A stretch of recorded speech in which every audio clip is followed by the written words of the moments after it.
Hey guys, it's Tatsuya.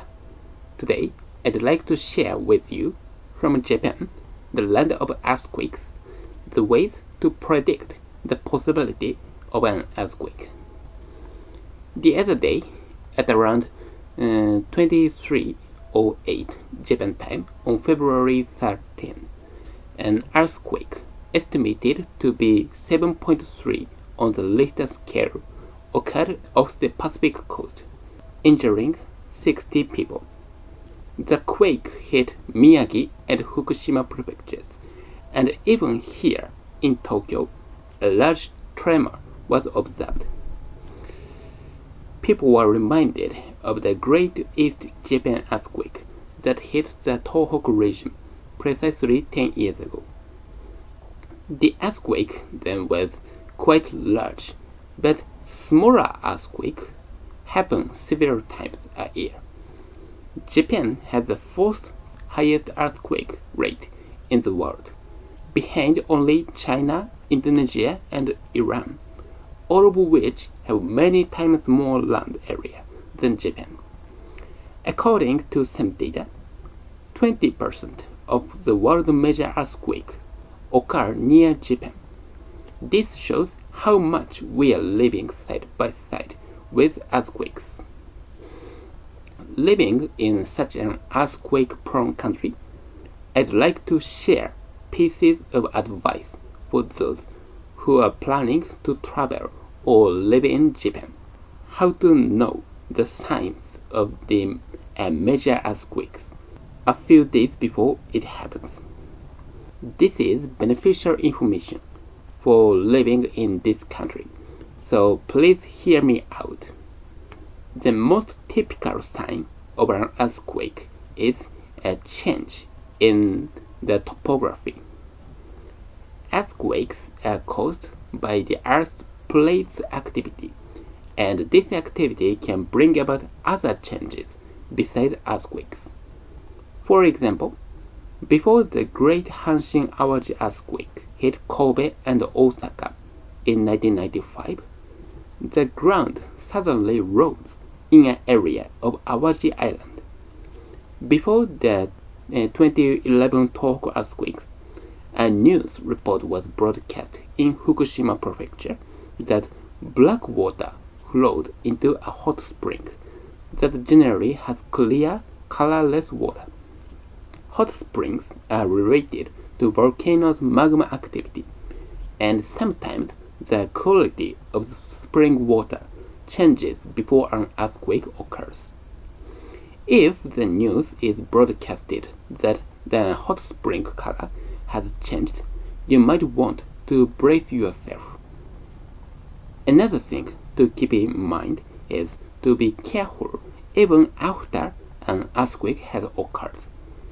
This is because the quake you experienced may not be the main one. For example, 2 days before the Tohoku earthquake, there was an earthquake in Fukushima prefecture. This earthquake was big, but 2 days later, a much bigger earthquake hit Iwate, Miyagi, and Fukushima. There are 3 types of earthquakes: foreshocks, main shocks, and aftershocks. And these foreshocks do not always occur. For example, if there were an earthquake in Tokyo today, we would not know whether it was a foreshock or the main shock. There is a possibility that a much larger main shock will occur when the earthquake is over and we relax. Therefore, even if you are fortunate enough not to be injured after an earthquake, you should not let your guard down. It is better to be aware of the possibility of a larger earthquake for about a week afterward. So, is there any way to avoid earthquakes? Unfortunately, we do not yet have a scientific answer to this question. Some alerts measure seismic waves and tell you that an an earthquake will occur in a few seconds. But so far, there's no way to completely predict an earthquake a few days in advance. I also assure you that there's no such thing as a place in Japan where earthquakes do not occur. As long as you live in Japan, you absolutely have to bear the risk. Finding a place in Japan where you don't have to worry about earthquakes is harder than finding an area in London where it doesn't rain all year round. But we have measures. We have a certain amount of wisdom.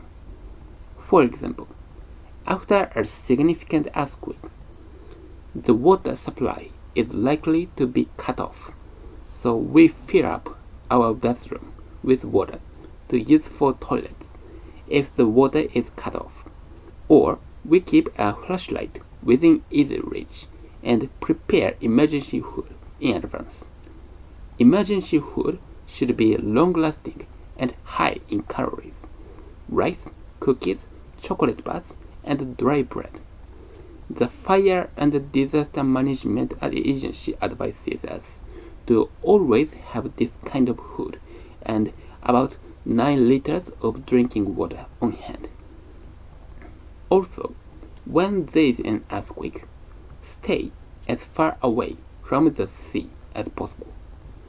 In the Tohoku earthquake 10 years ago, more people were killed by the tsunami than the earthquake. Many Japanese houses today are well prepared for earthquakes. There are more and more houses that will not be destroyed by an earthquake. However, a tsunami can wash away the houses. We should be more vigilant about secondary disasters, including tsunamis, than earthquakes. Besides, both the public and private sectors are well prepared for earthquakes.